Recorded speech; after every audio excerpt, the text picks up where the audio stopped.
Buenas noches. Buenas noches, doctor. Buenas noches, compañeros. Buenas noches. Buenas noches. Muy buenas noches, ¿cómo han estado? Bien, sí, señor.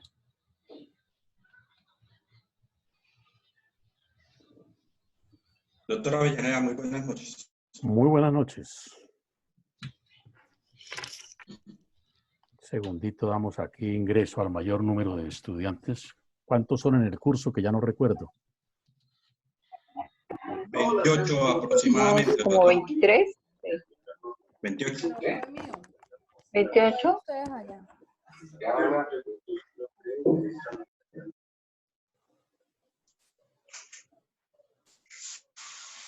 Bueno, si son 28, falta la mitad todavía. Vamos a esperar un minutico para ingresar otros compañeros de manera tal que se me perturbe lo menos posible la charla estando dando ingresos cada rato, porque eso lamentablemente me distrae.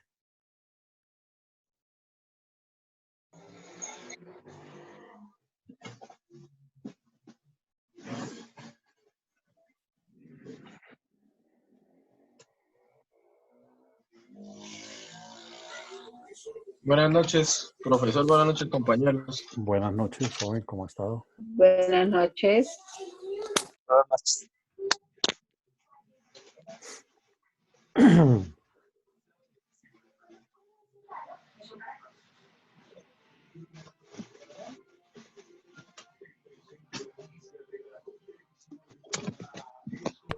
Buenas noches.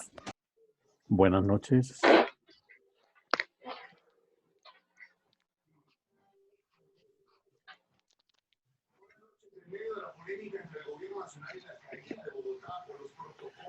Bueno, jóvenes, de nuevo buenas noches para todos.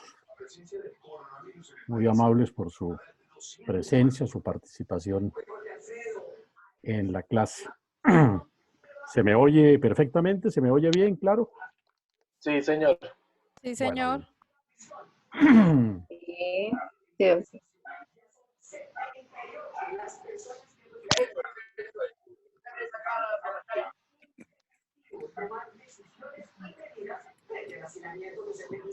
Bien. Nos habíamos en la última charla ocupado un tanto en presentar algunos aspectos relacionados con el jurista Hans Kelsen, más que con el jurista Hans Kelsen como persona con su monumental obra jurídica, Teoría Pura del Derecho, que como lo afirmábamos en su oportunidad, es considerada en el ambiente jurídico de la llamada ciencia jurídica y en el plano de la filosofía, por supuesto, como una de las obras más significativas en esa dimensión, por lo menos de la primera mitad del siglo XX.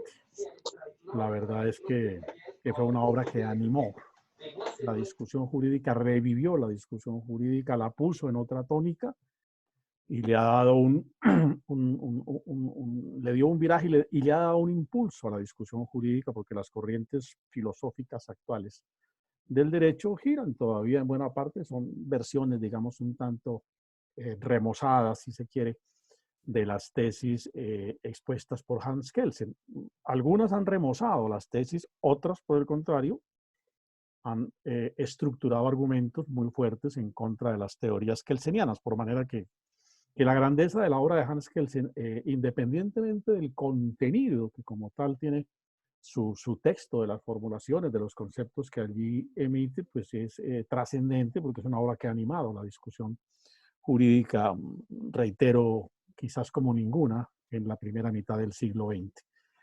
La famosa teoría pura del derecho, que si repasamos algunas de las expresiones dadas en la clase pasada, pues dijimos que Kelsen lo que se propuso con esta obra fue de darle al derecho una explicación y una justificación del derecho por el derecho, ¿sí? Valga decir, sin recurrir a ningún otro elemento extraño a lo que es propio de lo que él denomina la ciencia jurídica. Entonces, ese es como el esfuerzo de Kelsen, y eso es lo que se denomina un ángulo o una posición estrictamente positivista, ¿no? Porque es la norma jurídica la que le da validez a la misma norma jurídica. Ahora, cuando nosotros expresamos que sin recurrir a elementos ajenos al derecho, pues lo que queremos decir es que Kelsen buscaba fundamentalmente evitar por sobre todo, toda influencia de la moral, que a su juicio es lo que más ha permeado el derecho y ha hecho una confusión entre lo uno y lo otro. Y entonces él lo que busca es construir una teoría, por eso su denominación teoría pura del derecho, que esté aislada, que no tenga ninguna conexidad, que no tenga ninguna influencia de categorías éticas o el concepto de la moral, porque a su juicio pues ni le da ni le resta validez al derecho, es irrelevante en ese sentido, y por eso considera que no es el punto de partida para definir lo que es el derecho, mucho menos pues para avanzar en lo que es la ciencia jurídica. De ahí la denominación, valga insistir en ello, de su obra Teoría Pura del Derecho, porque él lo que busca es una metodología, emplea de hecho una metodología que asegure la pureza de dicho análisis, es decir, que concluya en que el derecho es algo perfectamente puro, equiparado a una ciencia como tal, que el CEN es de los que perfilan el derecho como ciencia, otra discusión profunda que se ha dado en el campo de lo académico, si el derecho tiene realmente o no la connotación o la categoría de ciencia, pero él en la medida en que lo purifica, en la medida en que lo decanta, en la medida en que lo aísla de cualquier otro concepto, pues llega a afirmar y a sostener que el derecho es una ciencia y como tal una ciencia pura. De manera que la denominación de teoría pura del derecho no es una expresión gratuita en relación con el contenido del libro. Por el contrario, es un título que dice todo el contenido de su obra, no es una manera de vender realmente un libro, no es una fórmula en favor de la editorial, sino es una explicación, una enunciación de lo que en su integridad contiene el texto, una filosofía pura de lo que él entiende por derecho. Y digo esto porque se han acuñado también nombres en el mismo sentido. Por ejemplo, teoría impura del derecho, de la que es algún autor colombiano, entre otras cosas, que ha titulado así su obra, pues, como en la idea de promocionar más a partir del título, un título que resulta un tanto adverso a la monumental obra jurídica de Kelsen. Entonces, por eso decimos pues, que no es un nombre gratuito. Recordemos que aquí dijimos en la clase anterior que una de las grandes preocupaciones de Kelsen fue justamente la confusión del derecho con otras disciplinas, con otras ciencias. Un derecho permeado por la psicología, por la sociología, por la teoría política, por la historia, por supuesto, por la ética. La ética es una vertiente de la filosofía, es el campo de la filosofía que se ocupa de la axiología o de la teoría de los valores, y eso es lo que él considera que ha permeado el derecho. Kelsen dice que él entiende esa relación que hay entre derecho y moral de manera pues puntual. Dice que además pues, es una relación inevitable, pero que es una relación inevitable cuando se habla de justicia, que la relación la relación es entre moral y justicia y no entre moral y derecho. La justicia para Kelsen es un concepto diferente de lo que es el derecho. Por eso él no es que desconozca, valga reafirmar esto, y creo que lo habíamos dicho aquí, de pronto un pasaje más adelante de los textos de Kelsen, porque también es bueno aclarar lo siguiente, ¿no? Kelsen hizo varias ediciones de su obra, de su teoría pura del derecho. Y cuando hablamos de ediciones en el mundo editorial, valga este paréntesis, no solamente no estamos hablando de una reimpresión, es decir, de volver a sacar otro tiraje del libro tal y como ya se conoce. No, las nuevas ediciones generalmente traen ampliaciones, traen correcciones, traen precisiones. Los autores van van reelaborando muchas veces sus propias formulaciones, sus propios conceptos. Entonces, a eso me quiero referir. Kelsen hizo varias ediciones de su obra Teoría Pura del Derecho. Y en algunas de ellas él va avanzando. Y cuando digo va avanzando, es que le va reconociendo a partir de esa relación de moral y justicia, pues alguna trascendencia a la moral. No es que la niegue, ni que la barra, por supuesto, ni que la elimine del todo, la considera algo profundamente nocivo. Lo que pasa es que para la construcción de su teoría del derecho sí considera que el derecho se explica es por el derecho mismo y no por ningún otro ingrediente, y por consiguiente la moral no tiene absolutamente nada que hacer ahí. Porque cuando él define, y recuerdan la definición que dimos de derecho que él centraba en su obra Teoría Pura del Derecho, es un sistema de normas que regulan el comportamiento humano. Se está refiriendo a un sistema de normas puro, a un sistema de normas que es auténtico, que es genuino, original, en cuanto es creado por el mismo derecho, y eso es lo que le garantiza la pureza a la formulación del derecho. Kelsen dice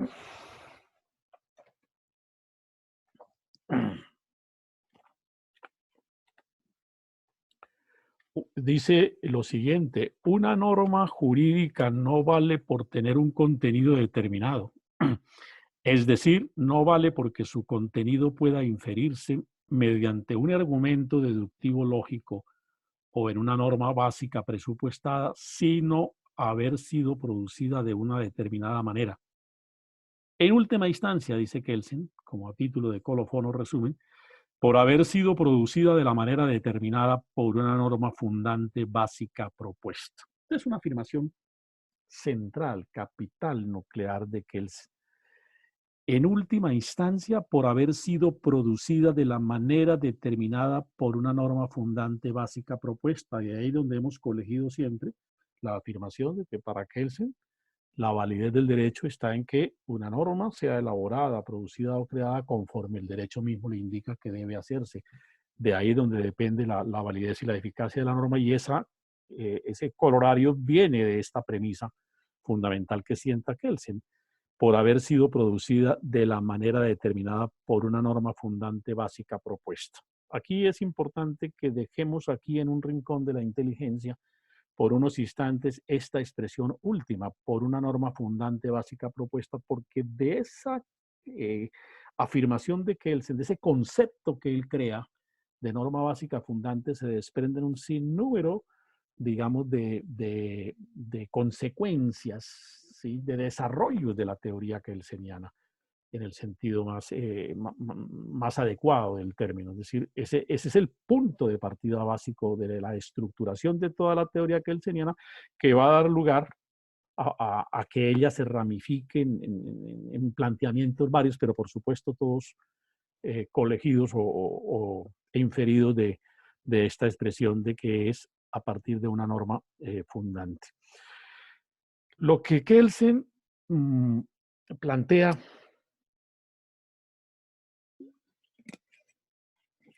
en otros términos es que solo lo jurídico puede fundar lo jurídico, lo que dice Kelsen.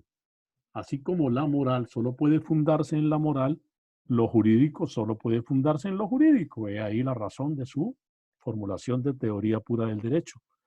Por eso él concluye: es contrario a un derecho pretender que su validez, que la validez del derecho dependa de las categorías morales. La moral fundamenta la moral, lo jurídico fundamenta lo jurídico. Entonces, para que la moral no puede fundamentar lo jurídico, y es ahí donde él escinde y le da la eficacia a la norma en la perspectiva ya afirmada. Recuerden ustedes en qué sentido o bajo qué concepto tiene validez la norma y eficacia la norma, y por consiguiente debe ser acatada, respetada, y le debemos sometimiento para las tesis justnaturalistas en cuanto sea justa, entendiendo por justo, sobre todo en el plano del justnaturalismo teológico religioso, que es la norma que está perfectamente adecuada a las leyes divinas o a las leyes de la naturaleza. Para que el presupuesto es otro. Bien, pues Kelsen, valga decirlo, pues nuevamente no niega validez, digamos, al concepto de la moral como tal, pero lo que sí afirma es que es irrelevante para los efectos de la metodología que él emplea, que es una metodología. Para construir su teoría pura del derecho, él emplea una metodología. ¿Cuál es la metodología? Decantar al derecho de toda otra influencia. Por eso es irrelevante para él, no le otorga validez alguna a la formulación moral en la construcción del sistema jurídico. ¿Qué más pudiésemos decir en este orden de ideas en relación con estas formulaciones básicas del señor Kelsen? Para Kelsen, la justicia o la injusticia de un sistema jurídico no depende en nada, no está condicionado en absoluto pues a formulaciones de carácter moral, ¿sí? No se afecta la validez, ¿sí?, del derecho porque sea justo o porque sea injusto. Es decir, para Kelsen, la validez del derecho no depende de que éste sea justo. Para hacer derecho no es necesario que el derecho sea justo en la formulación kelseniana. ¿Por qué? Porque no puede tener ingredientes morales. Entonces él dice, no es requisito sine qua non para que haya derecho, como en las tesis naturalistas, que el derecho sea justo. Eso es otro concepto. Eso es, ustedes ya hicieron el ejercicio sobre el debate de Nuremberg, y eso es justamente parte de los argumentos de los alemanes en el debate de Nuremberg. ¿Sí? Es parte de los argumentos de los alemanes en el debate de Nuremberg. Y es aquí donde vienen buena parte de las críticas en este campo, ¿no? Porque Kelsen, pues en otros campos tiene igualmente, bueno, un hombre que produce abundante tema de discusión, pues es por supuesto objeto de críticas en todos sus distintos planteamientos, así como puede tener un sinnúmero de partidarios de escuela, porque él crea lo que se llama la Escuela de Viena, de la cual forman parte prestigiosos filósofos juristas, pues también tiene, obviamente, en esa misma dimensión sus propios contradictores. Y las críticas contra Kelsen en este punto específico tienen argumento, digamos, de alguna manera un tanto fuerte, que vale la pena, sobre el cual vale la pena reflexionar. ¿Qué dicen los críticos de Kelsen en este punto específico, que ha afirmado que para él la validez del derecho no depende de que sea justo? Para hacer derecho no se necesita que su contenido sea justo. Simplemente lo que determina es el proceso, la validez, el método de formación de la norma de carácter jurídico. ¿Qué dicen los críticos de Kelsen en este punto específico?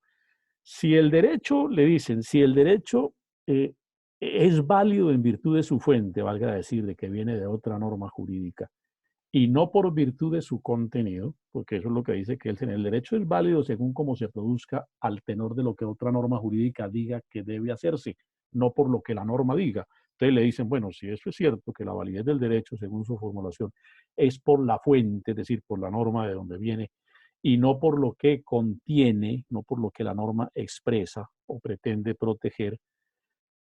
Según eso le dicen, a una norma le bastaría ser emitida conforme al procedimiento que otra norma le indicara, ¿sí? La norma pues que forma parte del sistema jurídico para gozar de plena efectividad y validez con total independencia de su contenido, así este sea un contenido profundamente aberrante, profundamente injusto, profundamente inmoral. Y esa es la tesis de los naturalistas en el juicio de Nuremberg. Por eso la cito como una de las críticas y uno de los cuestionamientos, porque el debate en buena parte gira sobre estos dos argumentos. El primero, de que para hacer, que actuaron conforme a derecho y que para hacer derecho no se necesitaba que fuera justo, que era la formulación kelseniana tal y como se entendía. Entonces, la tesis y un naturalista replica, bueno, pues si eso es así, entonces, si basta solo la justicia y la validez de la norma, de que haya sido elaborada conforme a un procedimiento que una norma fundante le haya indicado, su contenido puede ser absolutamente absurdo, absolutamente injusto, aberrante, bueno, inmoral, ¿sí? Y entonces, aún así, la norma debe ser eficaz, debe aceptarse, y es ahí donde gira, pues, la gran polémica. Por eso digo, eso es una crítica dura, fuerte, que ha mantenido siempre la polémica contra el señor Hans Kelsen, ¿no? Kelsen, si ustedes me permiten, pareciera efectivamente, de alguna manera, estar en lo cierto en relación con la crítica y el cuestionamiento que se le formulan. Porque miren ustedes lo que hay en un párrafo de la obra de Kelsen. Kelsen afirma, comillas, cualquier contenido que sea puede ser derecho. Ese es el cuestionamiento de los naturalistas. Ah, cualquier cosa es derecho. Cualquier cosa es derecho. ¿Sí? Si mañana expiden una norma, mátese a todo el que tenga entre 20 y 60 años por el solo hecho de que es una formulación hecha, digamos, cumpliendo un procedimiento legal, ya es derecho y debemos someternos y acatarla. Entonces, y la crítica parte de esta afirmación de él, ¿no? Cualquier contenido que sea puede ser derecho.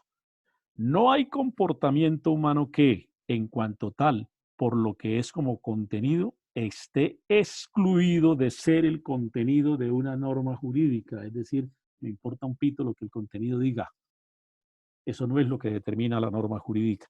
Ni la validez de una de ellas puede ser negada por contradecir su contenido al texto de una norma perteneciente al orden jurídico, cuya norma fundante básica es el fundamento de la validez de la norma cuestionada. Es decir, vuelve y reitera su planteamiento. Ahí donde es uno de los puntos críticos, digamos, de la teoría kelseniana en cuanto lo cuestionan fuertemente a partir de este punto. A propósito de ese debate que ustedes conocen ya suficientemente, de Nuremberg, que es, digamos, el escenario, uno de los grandes escenarios de las controversias y amén, pues, de la controversia política que se libra allí entre los ganadores y los perdedores de la guerra, amén de la controversia teórica, ¿sí?, que se libra en el plano ideológico entre los llamadas corrientes democráticas, el pensamiento liberal, pues esbozado, representado por los aliados en la guerra, y las tesis fascistas encarnadas por los alemanes y sus aliados. Independientemente de eso, pues hay un tercer escenario de debate, que es justamente este escenario de la controversia entre las tesis naturalistas y las tesis positivistas. Pero a propósito de ese debate, vale la pena traer algunas reflexiones que sobre el particular se han hecho, ¿no? Porque para muchos críticos, y si uno repasa textos como el que yo acabo de leer, para muchos críticos pareciera como si Kelsen fuera absolutamente indolente, indiferente o frío frente a la idea de justicia, de que para él no hay sino derecho y solo derecho, pero no hay implícito ningún concepto de justicia, ¿cierto? Y eso pareciera ser lo que se desprende, y eso en el fondo pareciera ser lo que los alemanes sostuvieron frente a las tesis y los argumentos naturalistas, que son ricos, por el contrario, son caudalosos, abundantes en la formulación de conceptos que le dan contenido a la norma jurídica. Entonces, buena parte de los críticos, de los que cuestionan a Kelsen, de sus acérrimos contradictores, han sostenido que a Kelsen no le interesó para nada el tema de la justicia, que la subestimó, ¿sí?, en cuanto no la considera elemento inescindible, como lo considera el naturalismo, elemento inescindible del concepto de derecho. Porque para el naturalista, si la norma no es justa, no es derecho. Kelsen dice, eso no existe. Derecho es otra cosa. ¿Sí? Es un producto puro. El derecho no tiene esa carga, no puede tener ese peso a la hora de su formulación y mucho menos a la hora de su valoración. Entre otras cosas, porque Kelsen dice, la moral es un concepto relativo. Tendría que haber una moral única. Tendría que haber una moral única, universal, infinita, eterna, ¿sí?, para que se pudiese tomar como punto de partida que el derecho tiene esa carga moral, pero hay tantas morales cuantas sociedades existen. Entonces, ahí ese concepto del naturalismo replica que Kelsen se vuelve absolutamente relativo, y por supuesto, si es relativo, lo que Kelsen que pretende, formular que el derecho es una ciencia, Y en tanto pretende formularlo como tal, pues por supuesto no puede admitir que se construya sobre supuestos morales que son para él absolutamente relativos en el tiempo, relativos en la cultura, relativos en muchas, a través de muchos parámetros, según lo quisiéramos considerar. Entonces los críticos son duros, acérrimos y fuertes en él. Hay un profesor español, el profesor Gregorio Peces Barba, uno de los grandes juristas españoles del siglo pasado, filósofo jurista. La verdad, en mi criterio, sin decir que lo conozco pues profundamente, pero sí es de los juristas más connotados de España, de los analistas, filósofos, juristas. Ay, marica, y don Leo cumplió años. El profesor Gregorio Peces Barba, grábese ese nombre, porque cuando lo vean ustedes, lo oigan. Les agradezco controlar los micrófonos, por favor. Pues van a encontrar ahí a un gran jurista, Peces Barba, que entre otras cosas era un hombre de izquierda en España, era un hombre de izquierda, un hombre demócrata, un hombre avanzado, un hombre que enfrentó la dictadura fascista de Franco, un hombre que propugnó por el restablecimiento de los modelos democráticos, que tuvo siempre una visión progresista del derecho, que tuvo una aproximación y un acercamiento muy estrecho en el plano filosófico y político con lo social, un hombre que formó parte de los movimientos políticos de izquierda en España. Peces Barba es uno de los grandes defensores de Kelsen. Vean ustedes las paradojas de la vida, ¿no? Porque Peces dice que todo lo que Kelsen quiso hacer, ¿sí? Todo lo que Kelsen quiso hacer fue construir un sistema jurídico fundado en un grado de pureza. Un grado de pureza que, como ya lo hemos expresado, está determinado por deslindar lo jurídico de la influencia de cualquier otro campo, cualquier otra disciplina. ¿Qué dice Peces Barba? Dice, a propósito de las críticas contra el señor Hans Kelsen, nada más inexacto. Pocos hombres han vivido más enraizadamente los ideales éticos de la libertad y de la democracia, y precisamente eso le hizo sufrir 4 exilios y tener que instalarse nuevamente en varios países y aprender varios idiomas que no dominaba previamente, como el inglés y el francés. Ya habíamos dicho aquí en alguna clase, pues él es víctima de la división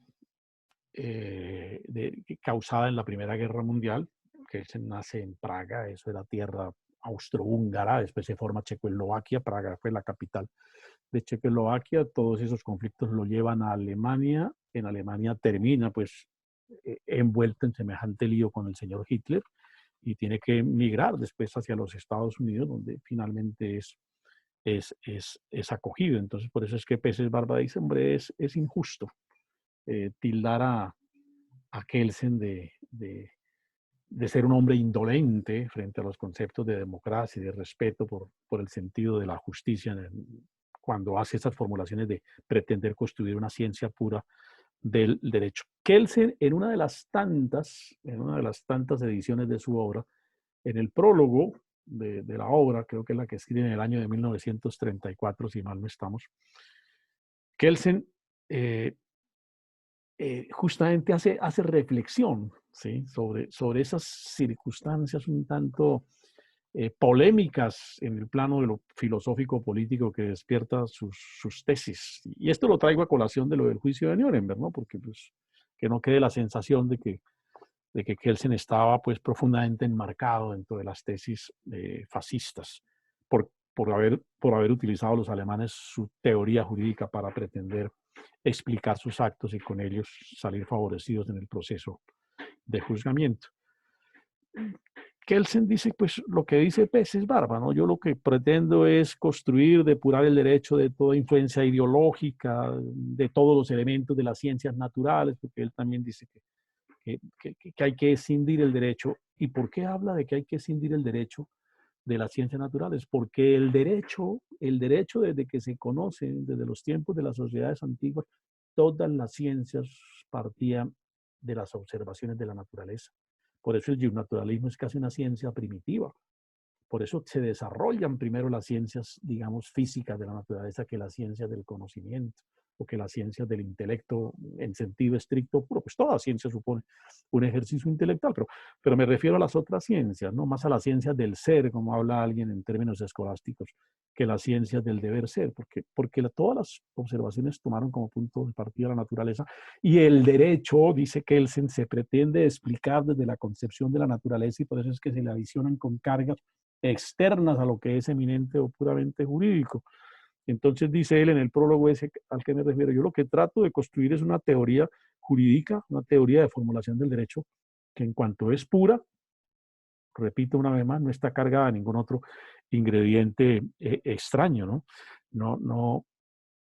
No pretendo otra cosa. Y entonces dice que es supremamente injusto que sus detractores lo traten de la siguiente manera. Mire cómo dice el señor Kelsen en esa obra.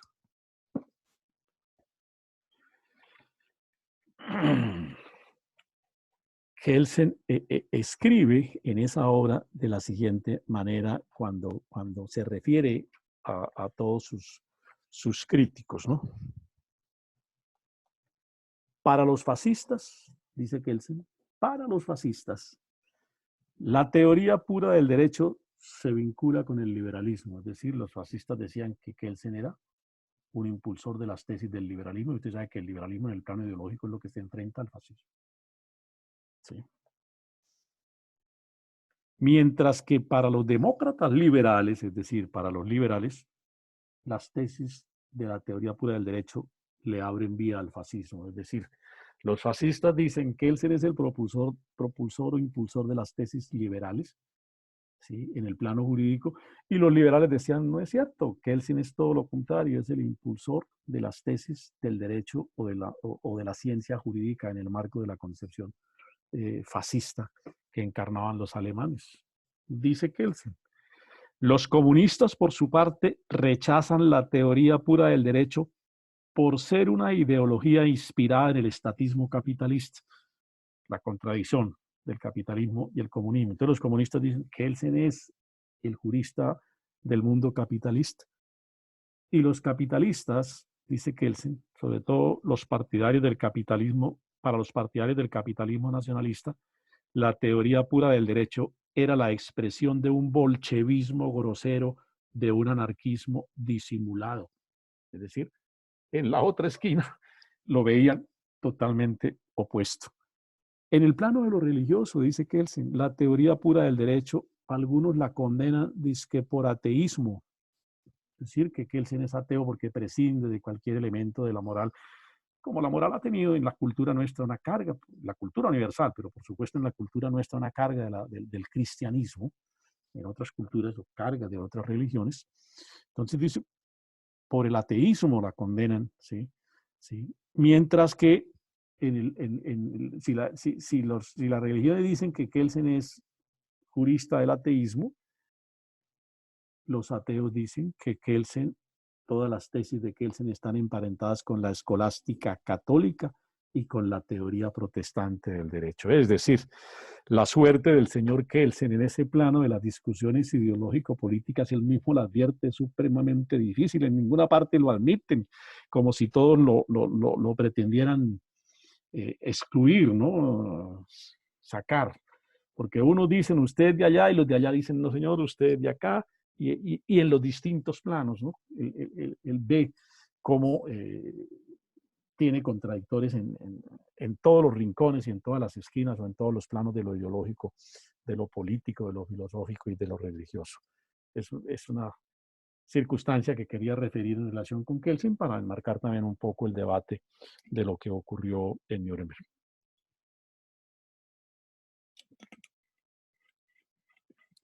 Ahora bien, cuando Kelsen dice lo siguiente, permítanme, lo leo aquí también de manera textual. Kelsen dice esto. Ojo con esto, compañeros. Textual de la obra de Kelsen, aquí de su libro Teoría Pura del Derecho. Un ordenamiento u orden está supraordenado cuando el fundamento de validez un ordenamiento o un orden está supraordenado. Aquí hay que precisar algo que yo creo que ya había expresado. Para Kelsen el derecho es un sistema jurídico. Es un sistema. ¿Sí? Por eso es un ordenamiento, cuando un ordenamiento u orden está supraordenado, sistema, cuando el fundamento de validez de este último se encuentra en una norma que pertenece al primero. O dicho con otras palabras, tenemos un sistema u orden subordinado a otro cuando la norma fundamental es parte integrante de este último. El orden inferior constituye una parte del orden superior que lo acaba él, quizás junto con otros órdenes parciales. Un orden es el supremo, es soberano, no está subordinado a ningún otro orden, cuando su norma fundamental no pertenece a otro ordenamiento, esto es, a otro sistema de normas establecidas.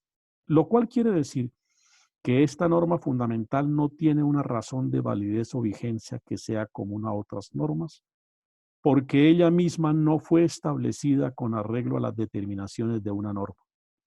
La norma fundamental del orden soberano o supremo no puede estar establecida o puesta positivamente. Solo puede ser una norma supuesta determinada hipotéticamente. Todo este discurso aquí, que nos suena más enredado que una sopa de agujas.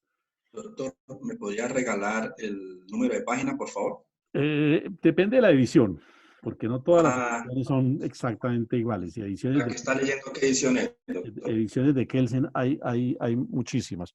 Esta edición, ya le digo exactamente de qué edición, voy a mirar la editorial, voy a mirar la página y le doy exactamente el texto de la edición.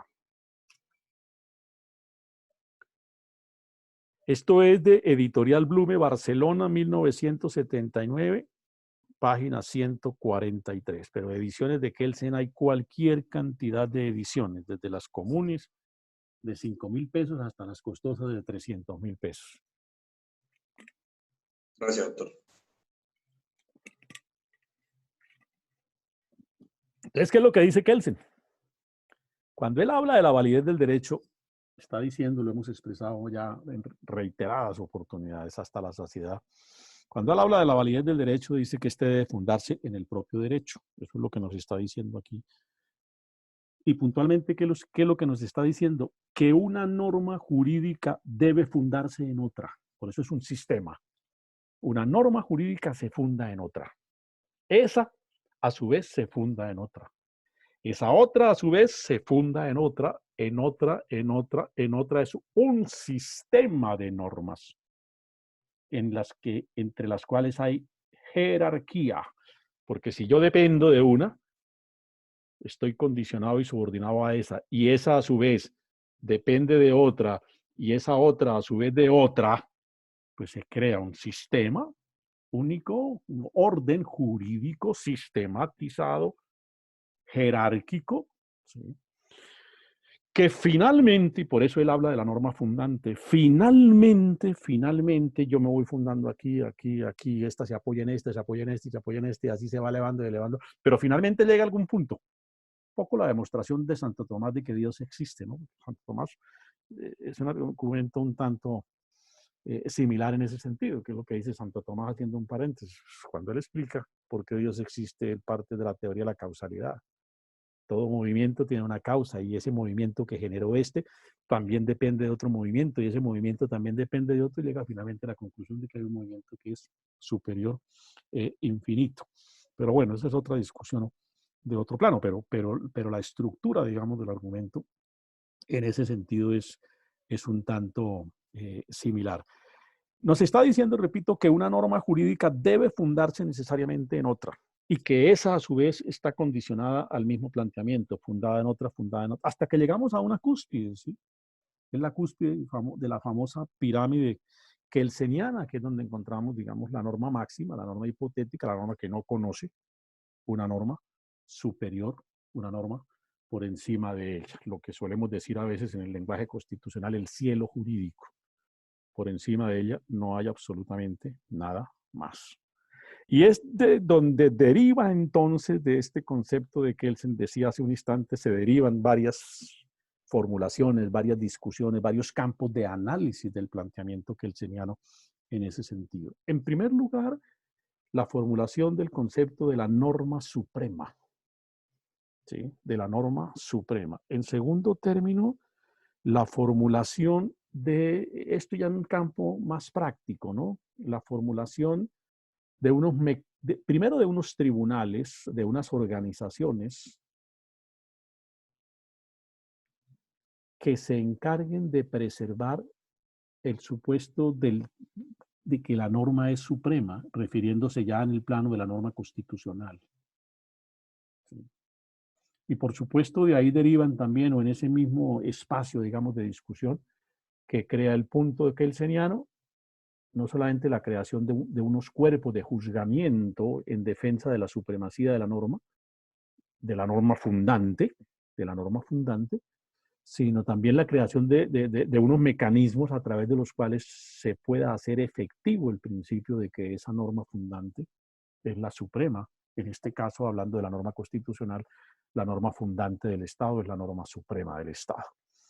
Y en tercer lugar, es una discusión que trasciende también en otro campo filosófico, en el campo de las corrientes dualistas y monistas. Un campo que de vieja data, digamos, en el espacio puro de la filosofía, ¿no? Si el ser tiene dos dimensiones, cuerpo y alma, materia y espíritu, o el ser es una sola dimensión. Una vieja discusión en el plano puramente filosófico. Y eso ha dado lugar a que se formulen en el campo de lo jurídico, porque es que cuando las discusiones en filosofía jurídica generalmente son reflejo de discusiones en el campo de lo puramente filosófico. El positivismo y el justnaturalismo son repercusiones en el mundo de lo jurídico de dos escuelas filosóficas propiamente puras. Es decir, el justnaturalismo y el positivismo no es que nazcan como escuelas filosóficas en el mundo de lo jurídico, no, nacen en el plano de las discusiones profundamente filosóficas, pero cuando las traemos al derecho, pues generamos dos corrientes jurídicas que se llaman así, justnaturalismo y positivismo. Lo mismo ocurre aquí, en este plano filosófico, porque esa discusión de si la materia, perdón, de si el ser está conformado de materia y espíritu, si son dos dimensiones o es una sola, hay unidad entre la una y la otra, que es una viejísima, antiquísima discusión filosófica. Desde los tiempos mismos de los griegos vienen esas discusiones y ha pasado por el sedazo y la mente de todos los filósofos y de todas las corrientes, hasta el propio Marx tuvo posición frente a esa discusión. Eso cuando llega al mundo del derecho viene influenciado por Kelsen. ¿En qué medida? Porque Kelsen plantea la discusión, es uno, ¿qué dice Kelsen? El derecho es una norma nomás, una norma fundante, de ahí derivan todas las demás y ese es un sistema y esa condición hace que el sistema sea siempre jerárquico. Y por consiguiente las normas, la pirámide kelseniana que ustedes conocen, las normas están supeditadas a la jerarquía que va marcando las distintas gradas, los distintos planos que la pirámide kelseniana trae o tiene, que pueden ser numerosos según sea, digamos, la riqueza del campo normativo que una sociedad jurídica pueda tener. Entonces uno hace el ejercicio de meter en la pirámide kelseniana todas las disposiciones que en el orden jurídico se puedan dar y son, en el caso colombiano por lo menos, son numerosísimas, son diversas, son bastantes. En los estados dictatoriales realmente son mínimos porque las órdenes son las leyes que da el dictador, por ahí una que otra disposición de sus subalternos. Pero de resto, pues no hay cuerpos democráticos, no hay congresos, no hay asambleas, no hay consejos, no hay participación ciudadana, no hay categorías de leyes, no hay. Entonces se reduce el trabajo, pero en las sociedades democráticas, por supuesto, la pirámide de Kelsen es alta, para decirlo también en una descripción geométrica, y además copiosa en planos, en escalones, es una escalera de varios escalones. Entonces, esas son, bueno, digo, llega la discusión al mundo de lo jurídico de las corrientes filosóficas monistas y dualistas, porque el planteamiento de Kelsen en el plano de lo filosófico jurídico, ¿cuál es? Que el derecho es uno solo, porque parte de un orden fundante, de un orden, de una norma fundante, y por consiguiente todas las demás normas están jerarquizadas, supeditadas a esa norma fundante. Y entonces le preguntan a Kelsen, bueno, ¿y cuál es la norma fundante entonces? Si esa es su tesis, ¿cuál es la norma fundante de todo el sistema jurídico suyo? Y él dice la costumbre internacional. La costumbre internacional, valga decir, para Kelsen, la norma del derecho internacional fundada en la costumbre es la norma fundante. Es la norma fundante, y de ahí devienen todas las demás normas. Y cuando traemos el tema a la discusión dualismo-monismo en el mundo de lo jurídico, ¿qué estamos diciendo? Los dualistas, así como en el plano filosófico, dicen que el ser está conformado de materia y espíritu, que son dos cosas perfectamente distintas y que se pueden escindir y desligar. Pues en el plano de lo jurídico, ¿qué dicen los dualistas? Los sistemas jurídicos son varios, principalmente son dos: el sistema jurídico de la comunidad internacional y el sistema jurídico de la comunidad nacional. Y no hay relación entre uno y otro. El ordenamiento jurídico nacional no está supeditado al ordenamiento jurídico internacional. Valga decir, la Constitución no está sometida a la norma de la comunidad internacional o a la norma del derecho internacional. ¿Qué dice Kelsen? No, señor. El ordenamiento jurídico es uno solo. Entonces Kelsen milita en el campo de las tesis monistas. Monistas, el prefijo mono significa uno solo, mientras que el prefijo dua significa dos, ¿cierto? Dos posiciones, una posición. Dos objetos, dos cosas. Entonces Kelsen dice, no, como el derecho no es sino uno solo, el sistema jurídico no es sino uno solo. Y entonces Kelsen es monista en el campo del derecho internacional, y eso da lugar también a una gran corriente jurídica y a una gran discusión jurídica. En Colombia esa es una discusión que se libra cada que tenemos que revisar tratados internacionales suscritos por el Estado colombiano, porque viene justamente esa discusión.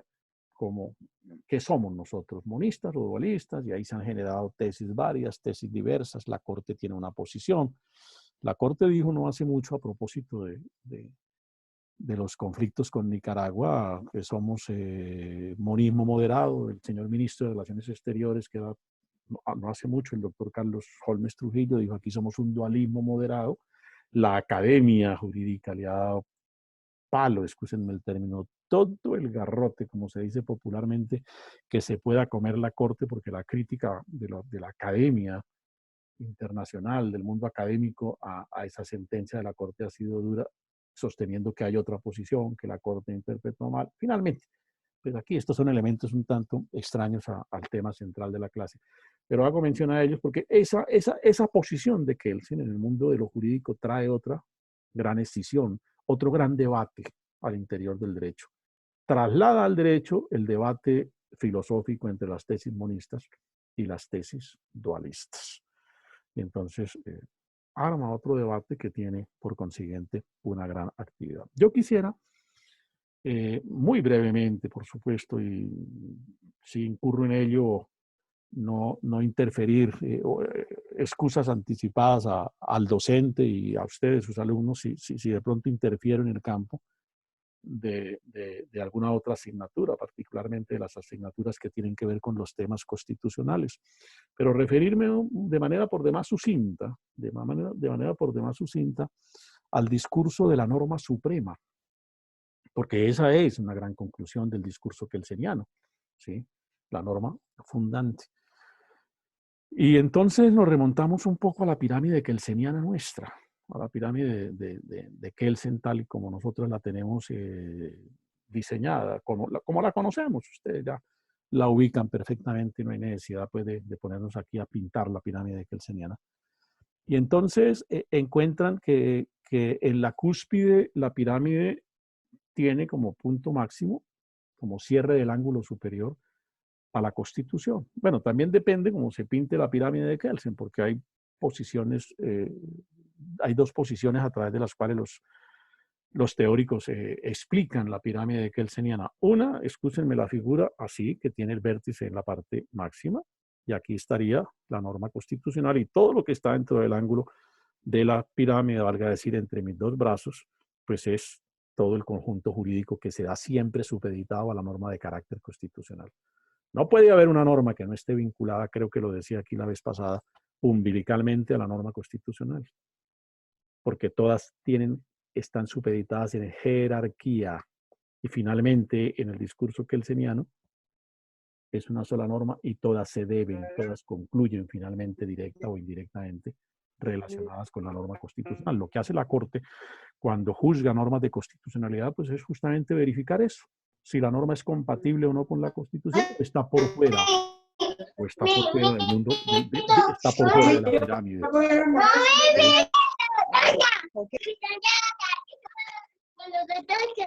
Por favor, ayúdenme a controlar el micrófono, en los espacios domésticos.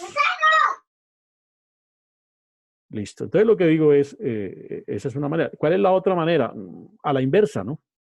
La pirámide se pinta es así. Entonces el vértice, digamos, la norma fundante está abajo como primera piedra. Y todo lo que de ahí para arriba se incluya dentro del espacio de la pirámide, pues es el desarrollo normativo de una sociedad. Toda la expresión jurídica de una sociedad, cualquiera que sea la disposición. ¿De qué se trata? De ubicarlas en el peldaño según la jerarquía. Son jerárquicas según la jerarquía que tengan. Si la norma fundante nuestra es la norma constitucional, por ejemplo, en la pirámide de Kelsen, ¿qué posición tendrían los tratados internacionales? Ese es un punto grande de debate, ¿cierto? ¿Qué posición tendrían los tratados internacionales en la pirámide de Kelsen? Si es la teoría pura de Kelsen, pues estaría por encima de la norma constitucional y la Constitución tendría que supeditarse al tratado internacional. Pero en la teoría dualista no. Los dualistas decimos, prima la norma constitucional. La norma internacional tiene que hacerse compatible con la norma interna nuestra, valga decir, con la norma fundante nuestra, que es la norma de carácter constitucional. Fundante en la medida en que, bueno, fundante porque es la norma que políticamente crea el Estado. ¿Qué es una constitución? La norma por medio de la cual se funda un Estado. Las constituciones son por sobre todo productos y expresiones políticas. Las constituciones en cuanto fundan un Estado son expresión de un suceso político. Son expresión de un suceso político. Hubo una revolución, se gestó un hecho, se generó un movimiento político, se fundó un Estado y se dicta una constitución que es como el acta de nacimiento de ese Estado y en tanto es producto de un suceso político, pues las constituciones son textos fundamentalmente políticos. Y si se quiere desde el punto de vista formal, si ustedes ya vieron algo de teoría del poder constituyente o no han visto todavía teoría de poder constituyente, si se quiere desde el punto de vista formal, pues en tanto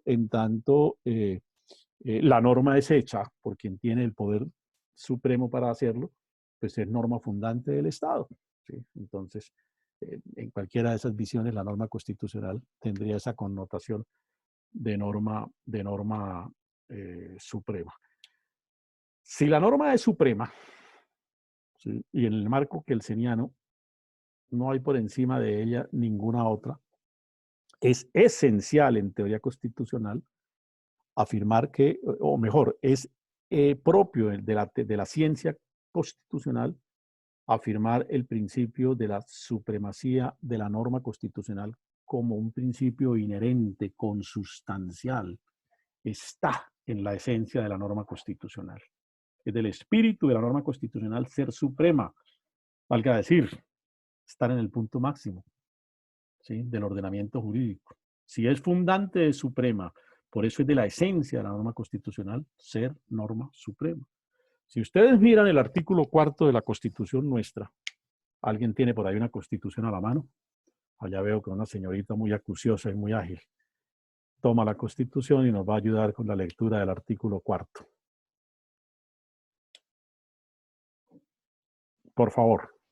Artículo 4. La Constitución es norma de normas. Despacio, por favor, hasta ahí. Mira, la primera parte es esa, la Constitución es norma de normas. ¿Qué es eso? Eso es Kelsen, copiado.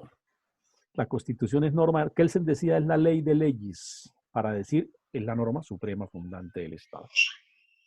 Si yo digo ley de leyes, ¿qué estoy diciendo? Es la máxima ley. Vamos al Festival Vallenato, el rey de reyes. Supremo. Que ese es el rey de los reyes, o sea que es el rey supremo, por encima de él no hay nada. Kelsen decía, vuelvo y repito, la Constitución es la ley de leyes. Aquí no hemos hecho otra cosa distinta que plagiar a Kelsen. Es norma de normas. Pero siga leyendo, señorita, si es tan amable. En todo caso de incompatibilidad entre la Constitución y la ley u otra norma jurídica, se aplicarán las disposiciones constitucionales. Resolvió el constituyente nuestro ese conflicto. Y deja implícito en ese texto el principio de la supremacía de la norma constitucional. Si es suprema, nadie le puede desconocer su condición de suprema. ¿Y en dónde lo dice? Pues cuando expresa, en todo caso de incompatibilidad o de conflicto entre una norma constitucional y una norma jurídica cualquiera, y ahí caben todas las demás normas jurídicas que se puedan dar, prima la norma de carácter constitucional. Prima la norma de carácter constitucional. Ahí resolvió el constituyente. Bueno, más que resolver, insertó en el texto constitucional el principio de la supremacía de la norma constitucional. Nosotros planteamos en alguna ocasión en un foro académico que ese artículo se podía suprimir de la Constitución. Yo siempre he tenido, de pronto ustedes me han oído el cuento, de terminar redactando una Constitución de verdad, en el sentido estricto de lo que es una Constitución. Y he tenido la idea de que la Constitución no debe ser de más de 40 o 50 artículos. Y yo sostengo que este artículo se puede suprimir. ¿Por qué? Porque si filosóficamente, si en teoría constitucional es de la esencia de la norma constitucional en cuanto es fundante ser suprema, ¿para qué tenemos que repetir ahí que es suprema? Porque eso es lo que está diciendo. ¿Cómo lo dice? Si hay una norma que choca con la Constitución, prima la norma constitucional. ¿Por qué prima? Pues porque es el desarrollo o la aplicación del principio de que es suprema. Entonces podría perfectamente superarse, pero bueno, agradezcámosle al constituyente que la insertó ahí para no dejar dudas ni vacíos y para no abrir campos a discusiones más especulativas que reales. Entonces, ¿qué nos está diciendo? En todo caso en que una norma, cualquiera que ella sea, porque ahí no dice específicamente un tipo de norma, no, cualquiera que sea. Y cuando decimos cualquiera que sea, ojo, puede ser una norma de carácter internacional. Puede ser una norma de carácter internacional. Choque con la Constitución, la norma constitucional prima en su aplicación. La norma constitucional prima en su aplicación. ¿Cierto?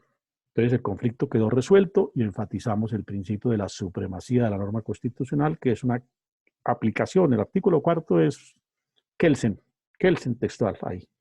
Kelsen textual, inserto en la Constitución nuestra, en el artículo 4, así como en el artículo 113, está copiado, pero textual, con una capacidad de síntesis única del señor Montesquieu. El señor Montesquieu está ahí copiado textual.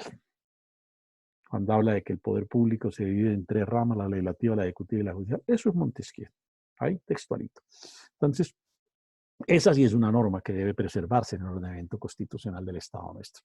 Bien, entonces, el señor, o mejor, el principio de la supremacía de la norma constitucional traduce o significa que no puede haber una norma que esté en contravía. Tiene siempre esa condición por esencia, por naturaleza. La norma constitucional está imbuida de esa característica, es de su esencia. Cuando decimos de su esencia, ¿qué estamos significando? Es parte consustancial a ella, es de su naturaleza, es de su ser, esa condición, y por eso es que no se le puede desconocer. Tiene la virtud de ser la norma fundante nuestra y por eso prima en cualquier circunstancia frente a cualquier eventualidad. Entonces, se traduce, digo, ese principio que él señala en el ordenamiento jurídico nuestro. Segundo, ¿cómo se traduce en el ordenamiento constitucional nuestro La segunda de las consecuencias del señor Kelsen, de su formulación de la norma fundante. Si es fundante y es suprema, y todo el orden jurídico debe jerarquía y subordinación a esa norma, ¿cómo garantizo? ¿Cómo me garantizan a mí que no va a haber una norma o un acto cualquiera que desconozca el contenido de la norma fundante? ¿Cómo me lo garantiza? Entonces, a renglón seguido, señorita, si es tan gentil, ¿qué sigue diciendo el artículo? Es deber de los nacionales y de los extranjeros en Colombia acatar la Constitución y las leyes y respetar y obedecer a las autoridades. Suficiente, muy amable. El primer mecanismo para hacer cierto el principio de que la norma suprema, la norma fundante del Estado nuestro, es por esencia y por naturaleza suprema y que nadie y ninguna norma y absolutamente ningún concepto puede desconocer la supremacía de la norma constitucional. El primer mecanismo para garantizar que eso sea cierto y no quede como frase de cajón o rey de burlas, ¿sí? Como la célebre frase, se obedece pero no se cumple, para que no caigamos en eso, la Constitución nos impone el deber de actuar con sujeción al ordenamiento constitucional. Tenemos el deber. Y ese deber lo ratifica en el artículo 95 de la Constitución, si es tan amable y quiere alguien ayudarnos con su lectura.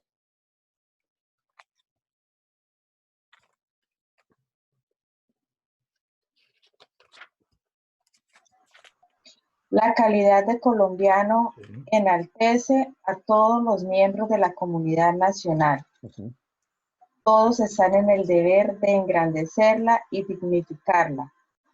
El ejercicio de los derechos y libertades reconocidos en esta Constitución implica responsabilidades. Toda persona está obligada a cumplir la Constitución y las leyes. Suficiente, señorita. Toda persona, sin exclusión de ninguna índole, está obligada, aquí ya no habla de deber, aquí habla de obligación a cumplir la Constitución y la ley. Entonces, el primero de los grandes mecanismos para garantizar ese concepto kelseniano de que la norma fundante es suprema y que de ella derivan, porque es que allá es a donde vamos, de ella derivan todas las normas jurídicas, valga decir, todo lo que jurídicamente se produce y todas nuestras acciones deben ser constitucionales en ese sentido, deben guardar sujeción a la Constitución. La Constitución no le obliga solamente a los funcionarios del Estado o a los que encarnan poder público, nos obligan también a los particulares, por supuesto. Si usted en su empresa, amigo, es víctima o comete el despropósito o es víctima del despropósito, por ejemplo, de que el empleador, si es empleado usted o si usted como empleador despide a alguien sin guardar el principio del debido proceso, que es un canon constitucional de los más sagrados, pues incurre en una violación al ordenamiento constitucional. Por eso las acciones de tutela ordenan reintegros. Cuando usted vota al empleado sin permitirle, sin hacer el juicio en donde le dé la oportunidad de defenderse, tiene que oírlo y vencerlo en juicio, en el juicio disciplinario administrativo interno de la empresa para poder tomar una decisión de esa naturaleza. Por eso, y traigo este ejemplo para significar que en todas las acciones nuestras, no solamente el poder público como tal, sino todos, dice la norma, estamos sometidos al imperio de la Constitución. Entonces, todos tenemos el deber de actuar con sujeción a la Constitución. En tanto nos impuso que es deber y obligación, ya creó una garantía el ordenamiento constitucional. Sí, señor, usted tiene que actuar con sujeción a la Constitución. Le doy la orden de que usted haga compatible todas sus acciones de conformidad con el ordenamiento constitucional. Valga decir, usted no se puede salir de ahí. Esa es la primera manera.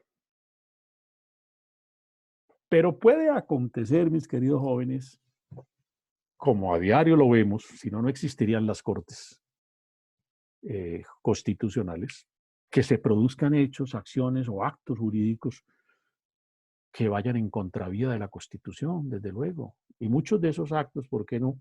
A veces de manera desprevenida, de manera equivocada. Algunos sí, como diría el Chapulín, sin querer queriendo, pero hay otros que incluso por interpretaciones jurídicas, pero que para la Corte terminan no siendo. O de pronto uno, he ahí el valor del precedente judicial hoy en día. Uno actúa o toma una decisión o da un criterio jurídico convencido de un precedente, de una decisión que en ese sentido ya exista, y la Corte va y se la cambia. Entonces le declara inconstitucional la norma. En fin, por eso el valor del precedente judicial al que están obligados hoy los jueces es que si existe un pronunciamiento en ese sentido debe seguirse respetando, porque si no, no tendríamos garantía jurídica ninguna. Entonces, decimos, puede que ese deber obligación que tenemos de actuar con sujeción al principio de la supremacía de la norma constitucional que deriva de la tesis kelseniana, puede que sea contravenido, es decir, que obremos en contraposición, transgrediendo la norma constitucional. Eso puede perfectamente ocurrir. A mí me dan una orden y yo puedo desobedecer la orden. ¿Qué es lo normal? Que actúe con sujeción a la orden. ¿Cuál es mi deber? Acatar la orden. Pero se me dio la gana, o de una manera imprevista, no lo quería, pero terminé haciéndolo. Puedo obrar en contravía de la orden que se me ha dado. Aquí puede ocurrir lo mismo. Puedo terminar actuando en contravía del ordenamiento constitucional. Entonces viene el segundo plano kelseniano. Se necesita crear un cuerpo, un tribunal, dijo Kelsen, de carácter constitucional, que se encargue de juzgar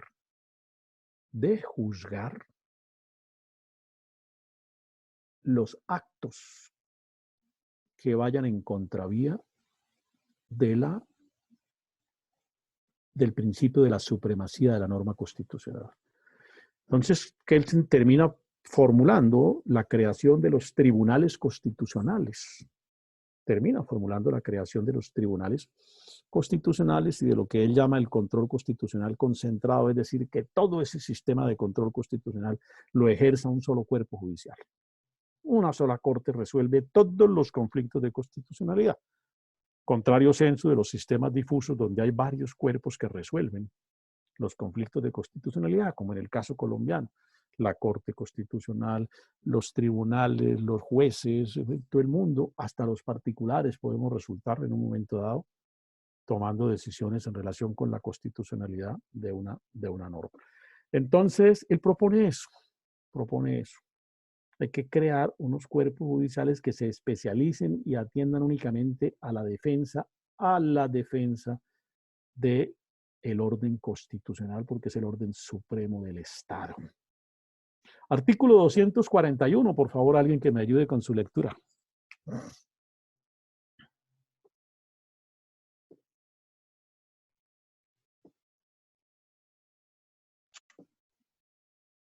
A la Corte Constitucional se le confía la guarda de la integridad y supremacía de la Constitución. Suficiente por ahora.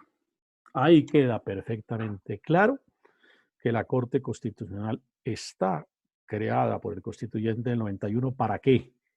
Para defender el principio de que la norma constitucional es la suprema. Por eso ella es la que resuelve todas las demandas, particularmente de las leyes, en cuanto se les señale que son inconstitucionales. Otros cuerpos ejercen control constitucional. Por supuesto, un juez cuando resuelve una tutela es juez constitucional, claro, porque está haciendo valer un derecho constitucional. Pero digamos que aquí, por lo menos la cabeza de la justicia constitucional en Colombia es la Corte Constitucional. Eso es un hecho profundamente innegable y está expresamente dado en el artículo que aquí el compañero nos ha leído. Se crea la Corte para que garantice el principio de la supremacía de la norma constitucional.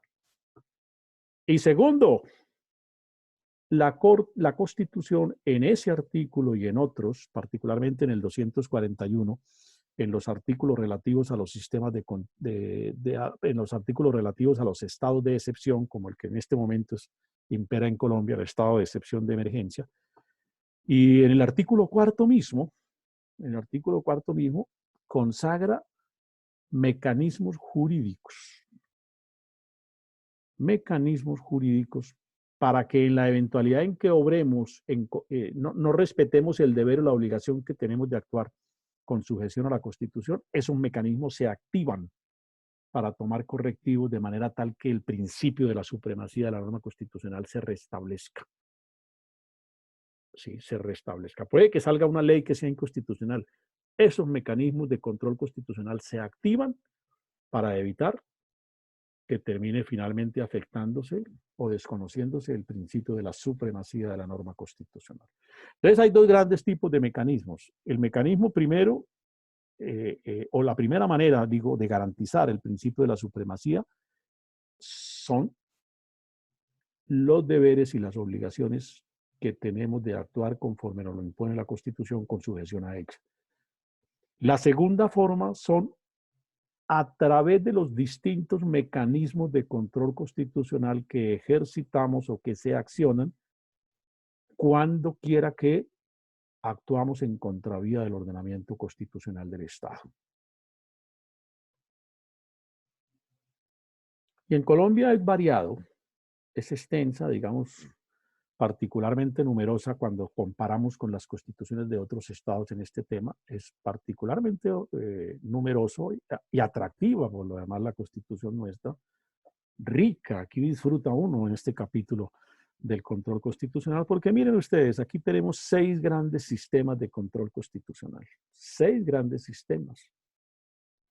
Es decir, si de lo que se trata es de defender la supremacía de la norma constitucional, hay 6 armas, excúsenme el término, jurídicas, por supuesto, con eso los aviso, para defender la Constitución. Porque cuando obramos en contravía de la Constitución en la práctica, ¿qué estamos haciendo? Desconociéndola, irrespetándola, atacándola, agrediéndola. ¿Qué es lo que tenemos que hacer? Defenderla. Entonces, la Constitución nos dice, ahí hay un arsenal. Sí, señor ciudadano, hay un arsenal de 6 armas. Escoja la que debe usar para hacer valer el principio de la supremacía de la Constitución. Y usted debe participar, ciudadano, entre otros, porque es que la Constitución es suya. No es que usted la expidió como pueblo. Entonces usted tiene derecho a salir a defender lo que es suyo. Y nos consagra varios mecanismos. El primero es el que está contenido en el mismo artículo 4. Cuando la norma dice, en todo caso de incompatibilidad de la Constitución con otra norma cualquiera del mundo jurídico, prima la norma constitucional, ahí está diseñando el primer mecanismo. Es lo que llamamos el control constitucional por vía de excepción, que en la doctrina, teoría constitucional y en el derecho procesal constitucional llamamos control constitucional concreto. ¿En qué se traduce ese control constitucional por vía de excepción o de carácter concreto? Como su nombre lo indica, frente a una determinada situación jurídica, ¿sí? Yo puedo terminar concluyendo que hay que aplicar una norma que es inconstitucional y por consiguiente debo abstenerme de aplicarla. Debo abstenerme de aplicarla. El ejemplo, que creo que ya lo había puesto aquí, me llega a mí como juez o como inspector de policía, la policía me trae un ladrón de gallinas, un delincuente cualquiera, yo lo juzgo y llega el momento de dictar sentencia y encuentro que es responsable y tal, lo declaro penalmente responsable, pero cuando miro la ley o el Código Penal para decir cuál es la pena, encuentro que dice que la pena es quitarle un brazo, cortarle la lengua, quitarle las manos, qué sé yo. ¿Eso es una pena constitucional? No, porque la Constitución no permite penas de esa índole, mucho menos pena de muerte. ¿Qué haría? Ahí me encuentro frente a un caso en que una ley, que es una norma cualquiera, chocaría con la Constitución. ¿Qué hago? ¿Cuál aplico? ¿La ley o la Constitución? El conflicto está resuelto. Aplica la norma constitucional. ¿Por qué ese sistema de control se llama por vía de excepción? Porque lo normal y lo natural es que uno aplique la ley. La ley es para aplicarla. ¿Cuándo puedo abstenerme de aplicarla? Excepcionalmente cuando la ley choca con la norma de carácter constitucional. Por eso se llama control constitucional por vía de excepción. Bueno, me asalta la inquietud de que el término de programación de la clase está llegando a su final y de pronto se nos corta intempestivamente. Yo voy a seguir hablando a ver hasta dónde alcanzamos a llegar. Quisiera como enunciar por lo menos los 6 sistemas de control constitucional. El segundo gran sistema que tenemos es el conocido en la doctrina como acción pública de inexequibilidad. Este lo encuentran en el artículo 241. Abramos nuevamente el 241 Y miremos el numeral primero, por ejemplo.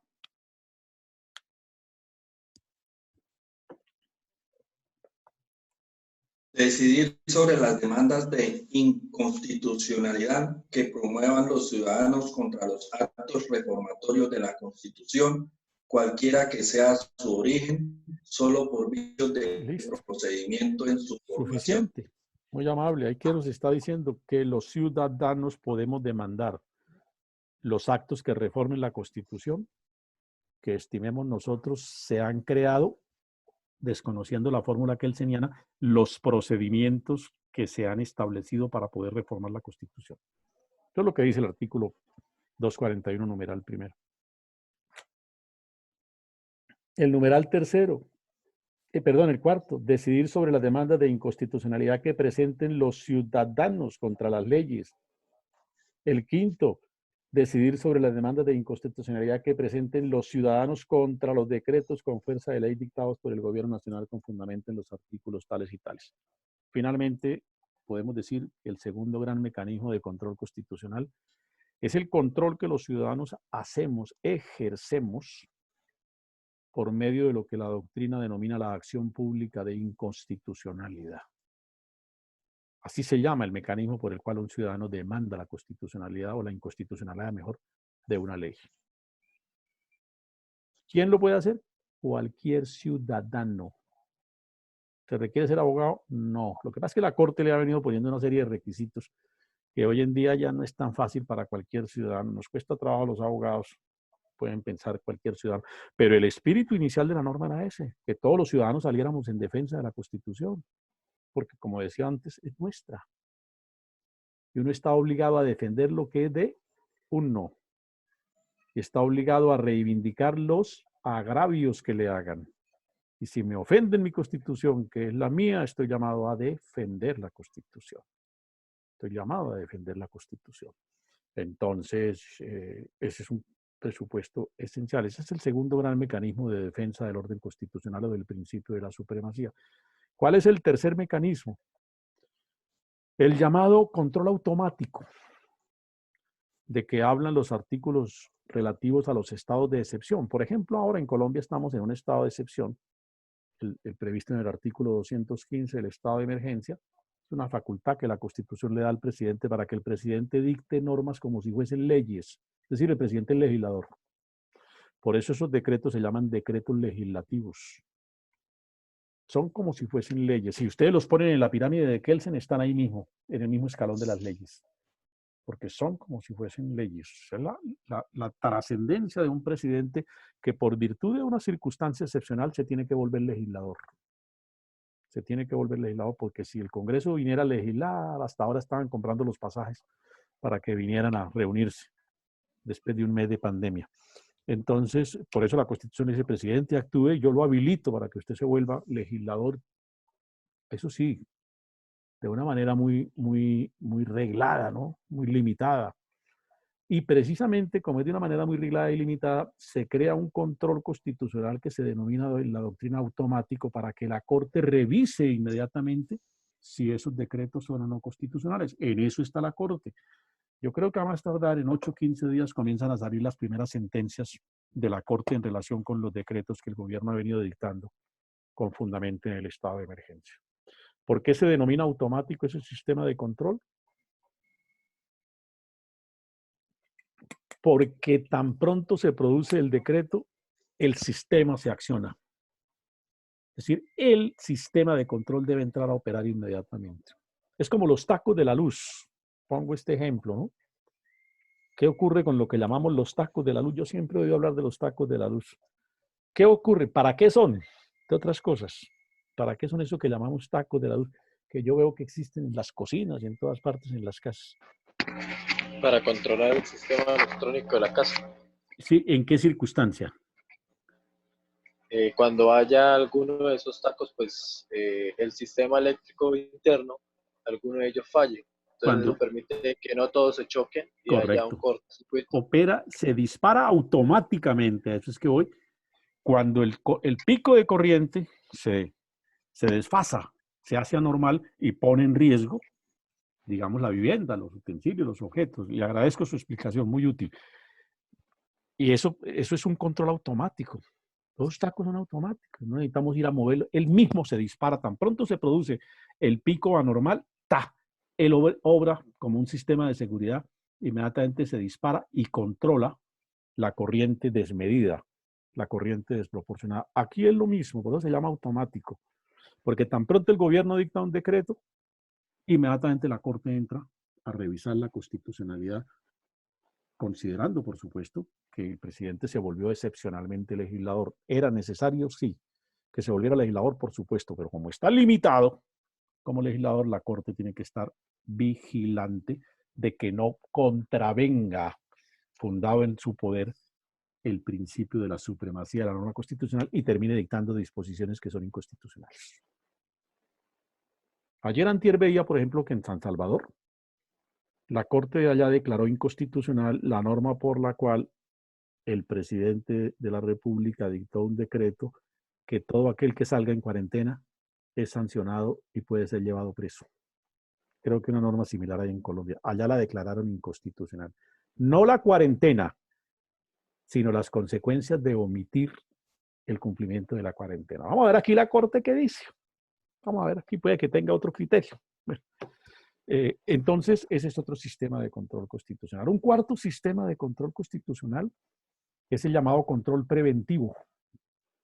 Es decir, la Corte, antes de que la ley se ponga en aplicación, por eso se llama preventivo o previo también, antes, para prevenir que se aplique una ley que pueda ser contraria a la Constitución, revisa si el contenido de esa ley es o no compatible con la Constitución. Entonces se llama preventivo o previo.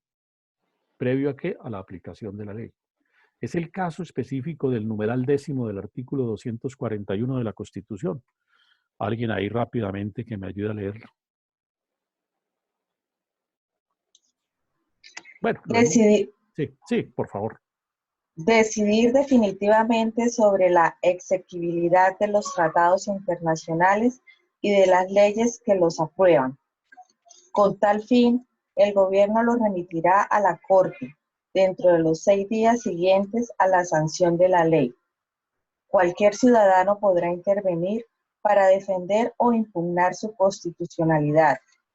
Si la Corte los declara constitucionales, el gobierno podrá efectuar el canje de notas. Listo. En caso Qué pena, le interrumpí. Terminemos. En caso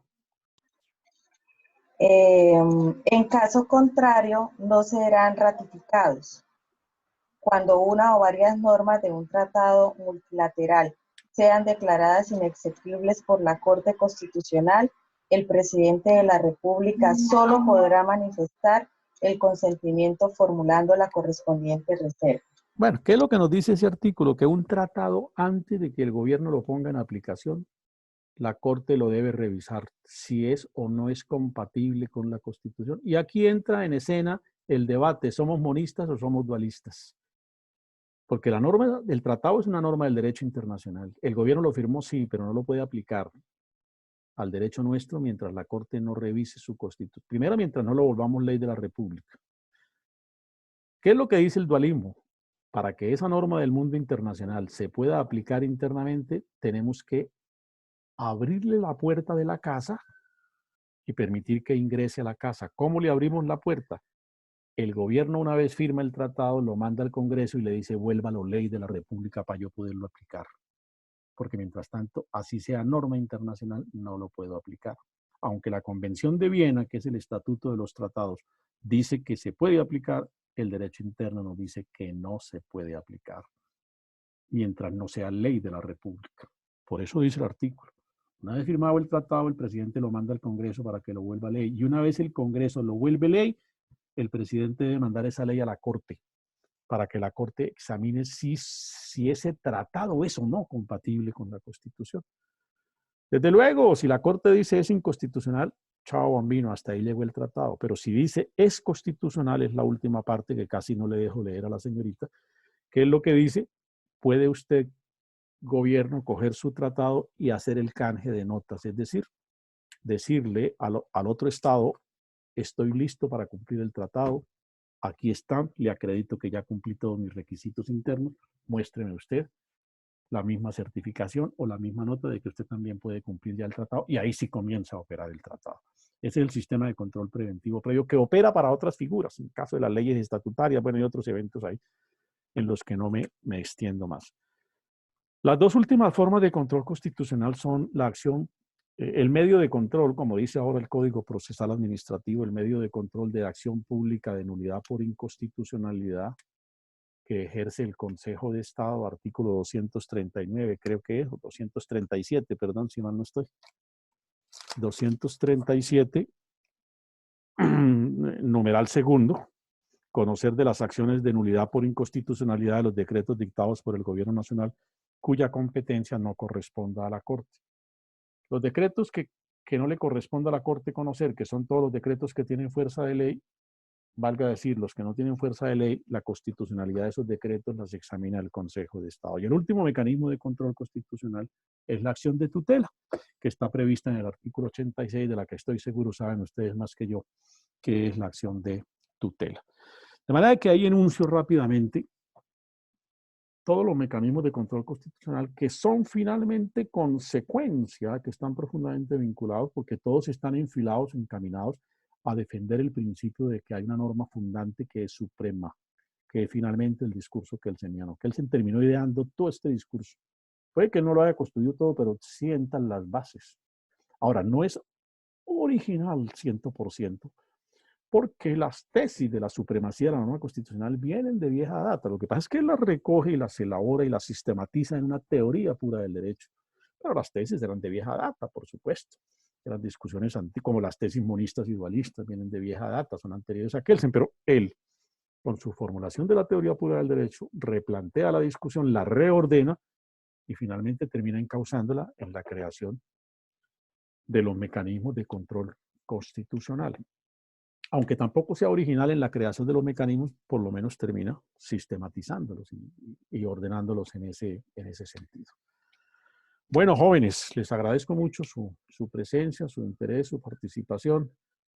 Continuaremos en la próxima clase. Redondaremos un poco el tema de Kelsen para poderle dar curso a otros conceptos en relación con la asignatura. ¿Alguna pregunta, alguna inquietud? No, señor. Muchísimas gracias, doctor. Buenas noches. Gracias, doctor. Muy amable. Bueno, muy gentil. Gracias, doctor. Muy buena noche. Por su presencia y su interés. Les deseo muy buena noche y que descansen. Feliz noche a todos. Chao. Adiós. Chao, chao.